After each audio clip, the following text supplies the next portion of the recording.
Hello everyone, Stealthy Sharon here, and today we're taking a look at the Humble Choice Bundle for August 2021. My process for this is that I play each game for roughly about an hour, and then I tell you my thoughts on them, and ultimately if they're even worth your time.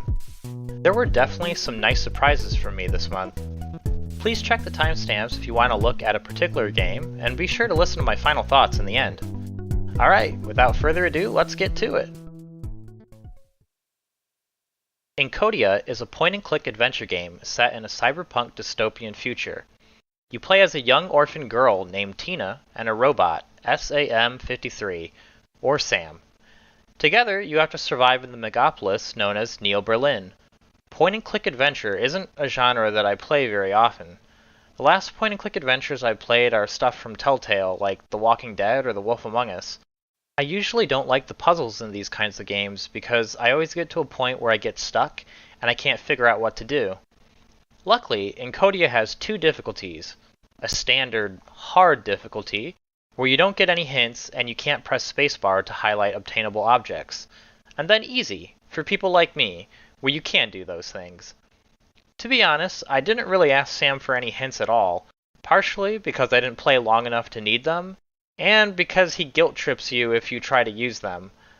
I guess there's some special reward or something in the end if you don't use these hints. That aside, the game world seems really interesting, and there's supposed to be more to the story than merely surviving.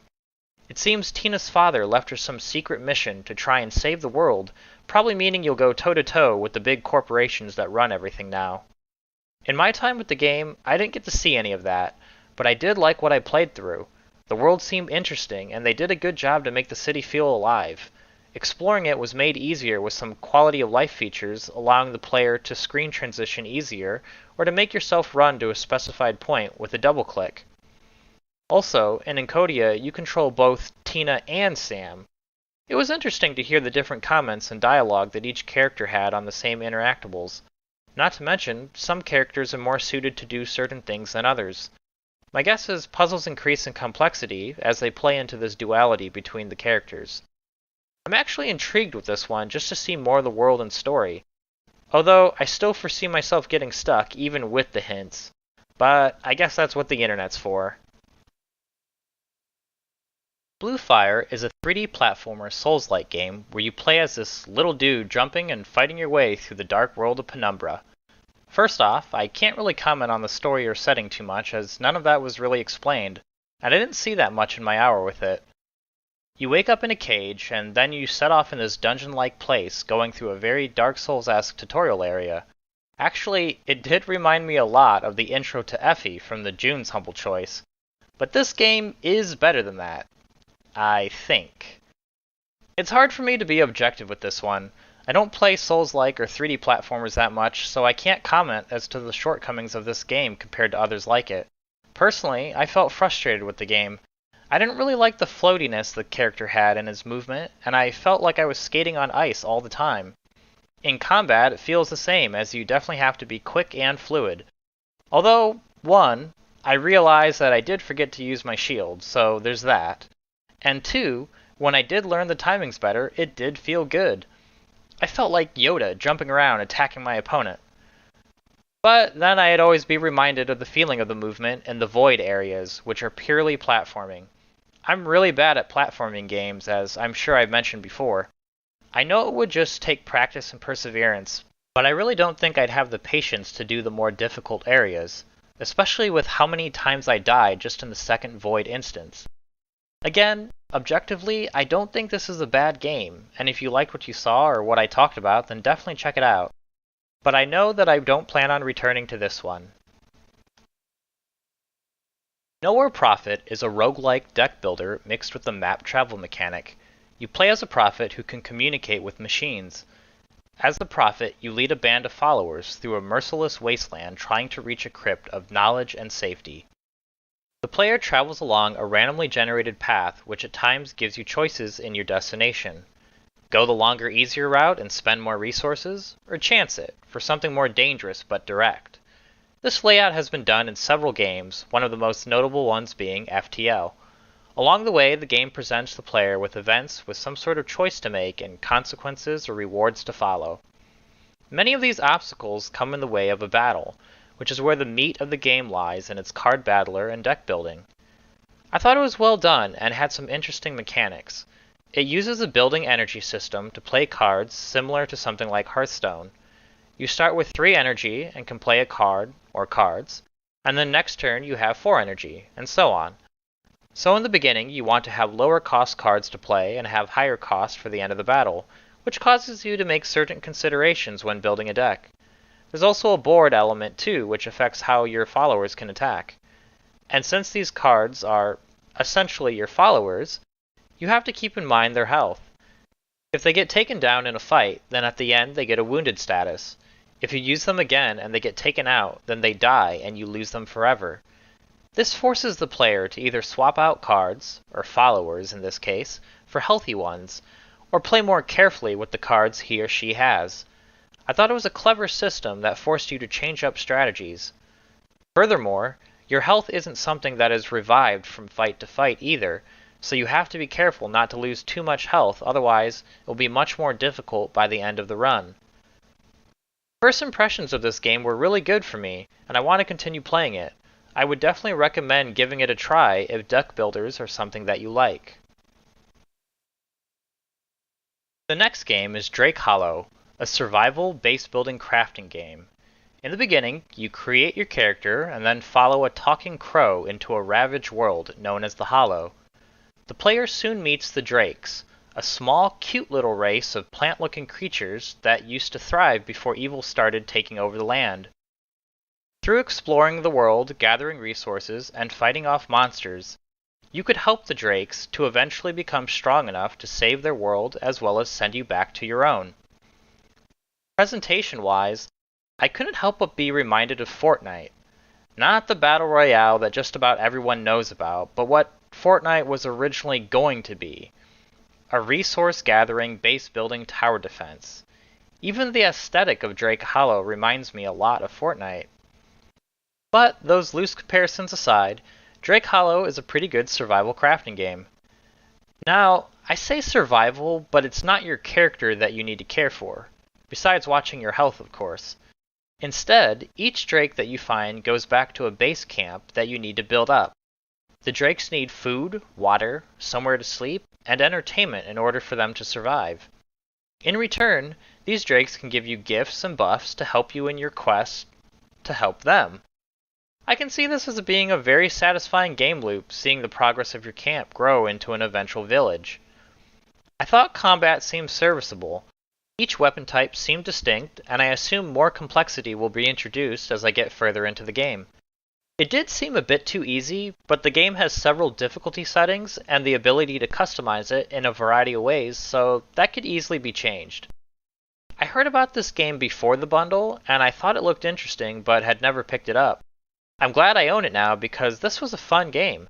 It has multiplayer as well, so I'm sure I'll be playing this with my wife sometime because we both like to play these kinds of games together.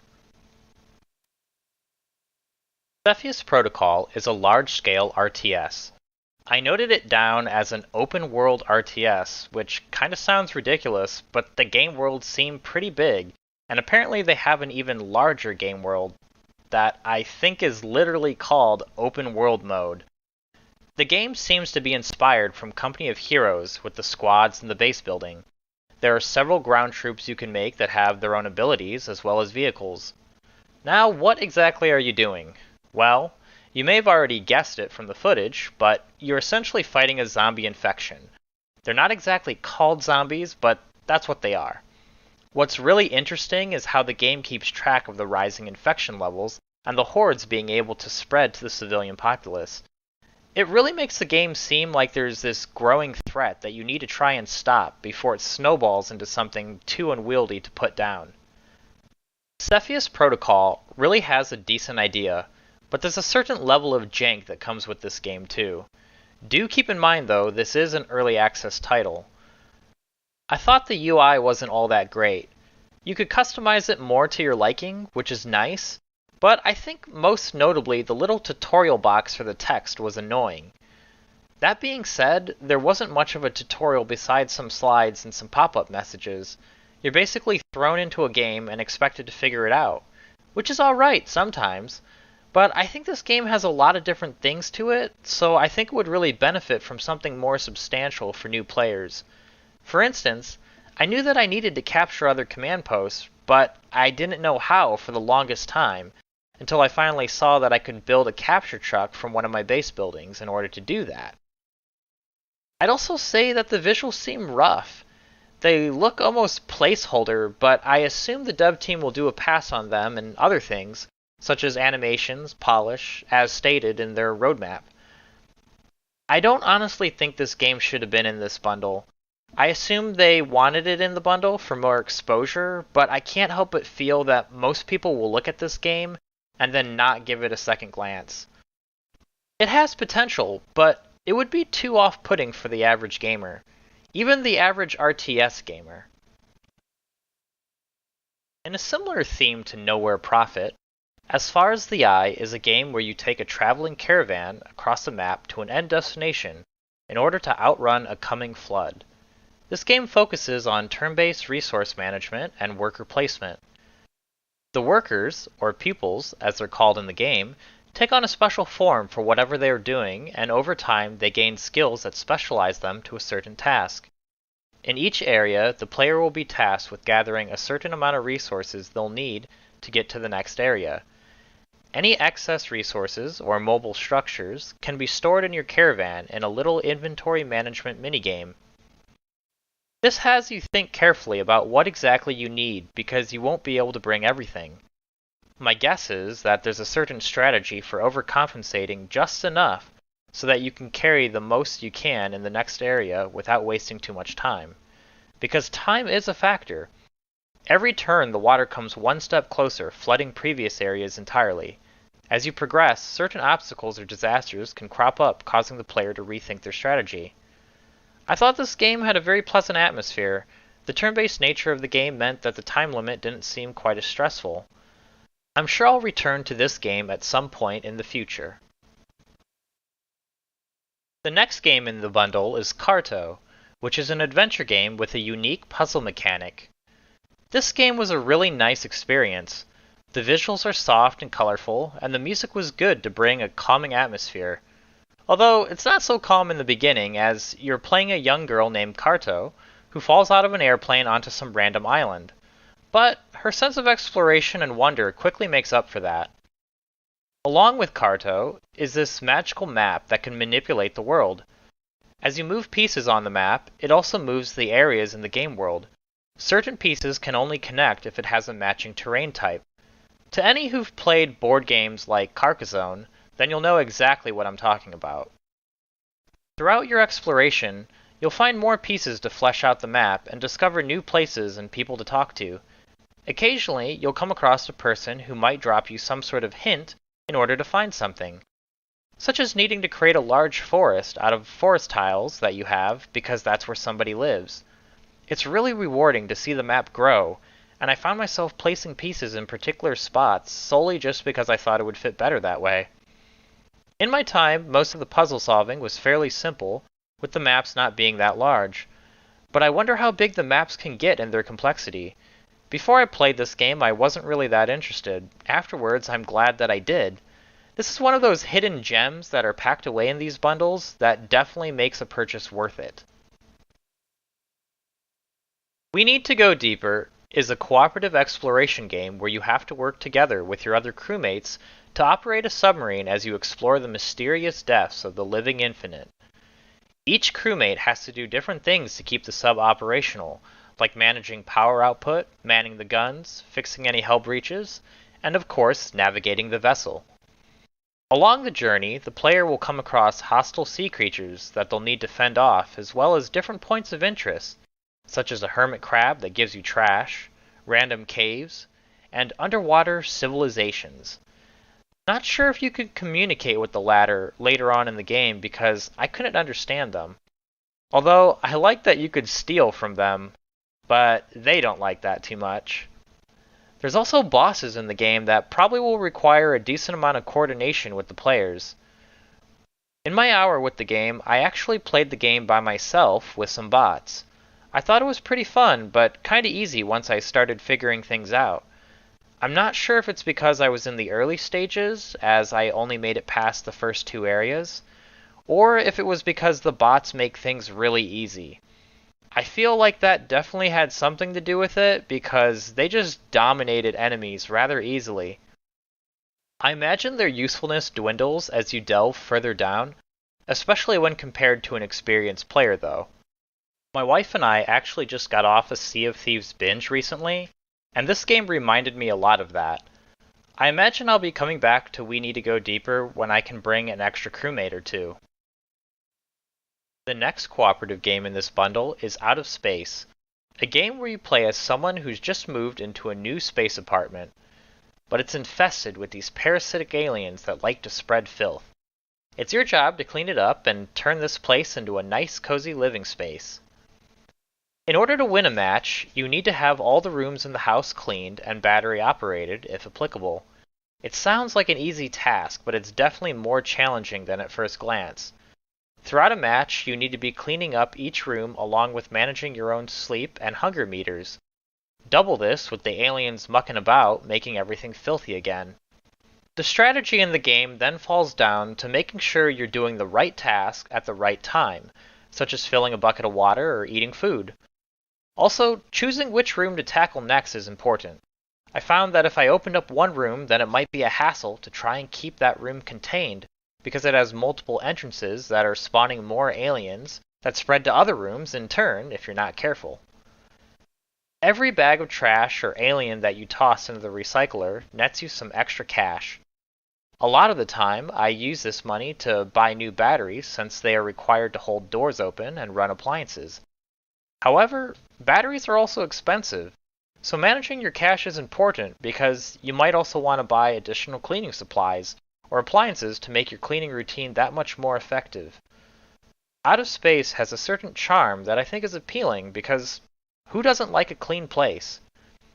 This game is another one that I'll be returning to only when I have someone else to play it with though. I thought it was kinda difficult playing by myself, and I think I'd grow a bit bored with it after a bit more time.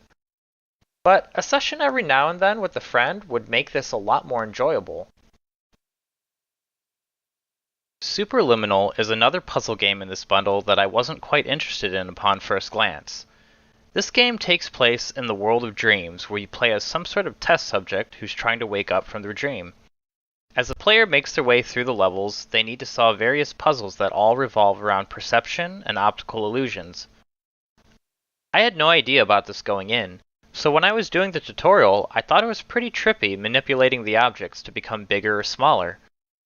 With this perception mechanic, I found myself trying to test the limits and see what the game would allow.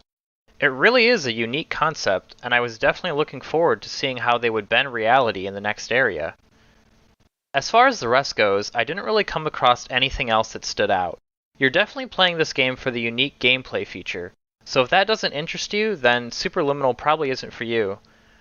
I also want to note that this game really reminded me a lot of Portal with its mind-bending zaniness, for the puzzle solving to even the dream facility itself. So if you're a fan of Portal, then definitely give this one a go. Our next game is another wasteland / post-apocalyptic game as well as a multiplayer game. Seemed to be a trend this month. Anyway, Last Oasis is a survival crafting game set on Earth in the distant future, where something happened that caused the Earth's rotation to slow considerably, causing runaway climate change across the planet.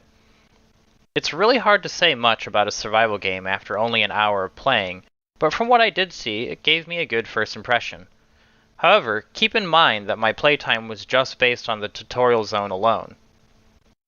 Overall, nothing felt off too much. I chose a server, created a character, and then jumped into the tutorial to learn the game. Combat was about what I expected, actually a little more so with directional attacks and blocking. All the animations seemed to be smooth and much better than what I expected. I feel like good animations are something that these types of games usually seem to be lacking. The overall mechanics with crafting, gathering, and the research of new craftables all seem to be pretty standard for the genre. The one unique feature that the Last Oasis has is the landwalkers. These are large constructible vehicles that help you get across the world.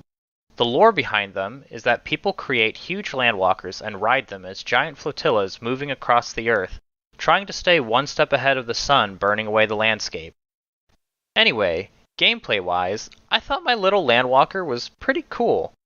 I'd love to see a bigger one, but I don't think that I'd be playing with enough people to ever make some of the biggest ones viable, let alone have the patience to want to gather enough material to make them. I thought this setting reminded me a lot of the movie Waterworld, just without any water and a ship, and instead you have sand and a landwalker. Shout out in the comments if any of you actually know what that movie is. Anyway, I think this game has some interesting ideas, and I've actually wanted to try this one for a while now. So, hopefully the first impressions hold up for the rest of the game. The last game of the bundle is Bloodstained, Ritual of the Night, a game made by the famed Koji Igarashi, who basically popularized the Metroidvania genre. This has been a game that I've been wanting to play for such a long time now, as I was a huge fan of Aria and Dawn of Sorrow when I was younger. This game basically has all the trappings of a Castlevania game. I felt like I was playing Castlevania in everything but name. You have the different types of weapons, a home base area to improve your gear, various side stuff to do, and the soul system similar to the two aforementioned games. The demon souls you collect give you access to new spells to use in combat, so of course you want to be farming enemies to try and get all the different souls possible. Although this time around, it seems to tie directly into the story and how the intake of souls might affect Miriam's, the main character's, humanity. Regarding the story, that was something that was a bit strange to me. So the setup for the current events were that alchemists warned people about giving in to the temptation of technology during the Industrial Revolution. Demons spawned because of this, I think, and alchemists lose out on profit because everyone wants to use technology now instead. So the alchemists come up with some heinous sacrificial ritual to expel the demons because they wanted their money back. I'm not really sure, to be honest, but there will probably be more pieces to the story doled out over time that shed some light on these things. I imagine if you never played an Encodya before, then this game might not seem like such a big deal. But if you do like Metroidvanias, then definitely play this one. I already know that I'm going to enjoy this game even based on the limited amount of time that I spent with it. Okay, so we reached the end of the video. Let's wrap this up and see if this bundle is worth it or not. I based my rating solely on whether I thought the game was worth playing on about an hour or so of hands-on gameplay. I feel that with most games, an hour should be enough time to determine if it's something I'd like. And I'm really judging their worth as to whether I feel you should invest any time into said game. Overall, I think this bundle is worth it, but for most people, probably only a few games will grab their attention. Not to mention, the three headliners being Bloodstained, Last Oasis, and Superliminal weren't exactly the biggest titles compared to past months. Many of the games I knew next to nothing about and didn't have high expectations for, so that's probably why I have such a good opinion on many of these titles. But I do think that pretty much all of these games will probably only appeal to a particular group of people. I'd also say that this bundle might be good for people who want to play some new multiplayer games, but are unsure what. There were several games that had multiplayer that I think would be fun to try out. Personally, my top picks for the month would be Bloodstained, Superliminal, and Carto. As I already stated, I liked past Castlevania games, and I liked the Metroidvania genre as a whole, so Bloodstained was going to instantly jive well with me. Surprisingly though, Superliminal and Carto were really well done and impressed me a lot. I'd say out of the three, Carto might be the most inviting for the average person. It was really easy to get into, and the whole feel of the game was nice. After the standout titles, I'd say some easy recommendations would be Drake Hollow and Nowhere Prophet. Both games were good and had interesting features to them. I really liked the caring of the Drakes in Drake Hollow, and the feature of losing cards through followers dying in Nowhere Prophet. I'd also say that if you're looking for some multiplayer, then I think I could easily recommend Out of Space and We Need to Go Deeper. Drake Hollow has multiplayer as well, but I feel that game is good enough that you could enjoy playing that single player, whereas the other two would get old pretty quick without a friend. Last Oasis, Encodya, and As Far as the Eye all seem like decent games, but I think they're a bit more niche than the others. Last Oasis, even with its unique setting and some features, still plays largely like the rest of big survival titles out there, which is a good and bad thing. I imagine you'd need to play this with someone, and you'd also need to devote a good chunk of time for resource gathering in order to get anywhere in the game, which can be a turnoff for a lot of people. I put Encodya here largely because of it being a point-and-click adventure. That being a genre I don't enjoy that much, and I feel the same could be said for the average gamer. As far as the Eye, had an interesting mechanic, but was also super focused on the resource gathering, which might be off-putting, especially for the more traditional turn-based strategy players of the 4X variety. Lastly, I'd place Blue Fire and Cepheus Protocol as games I wouldn't recommend playing. Blue Fire, as I stated, seemed like an alright game, but one that wasn't for me. I do think there are probably better Souls-like games out there, but maybe the platforming element will also be the draw for this one. As for Cepheus Protocol, just give this one some more time to cook. The devs seem passionate in trying to put this game out, so maybe in a year or two, it might be something worth playing. But I wouldn't bother with it right now unless you're willing to look up how to play. Anyway, these were my thoughts on this month's bundle. Do you agree? Let me know what your thoughts are, or if there are any other different recommendations you'd make in the comments below. Thanks for watching. I hope this video helped you in some way, and if it did, then please consider leaving a like, comment, subscribe, or whatever it is you feel like doing.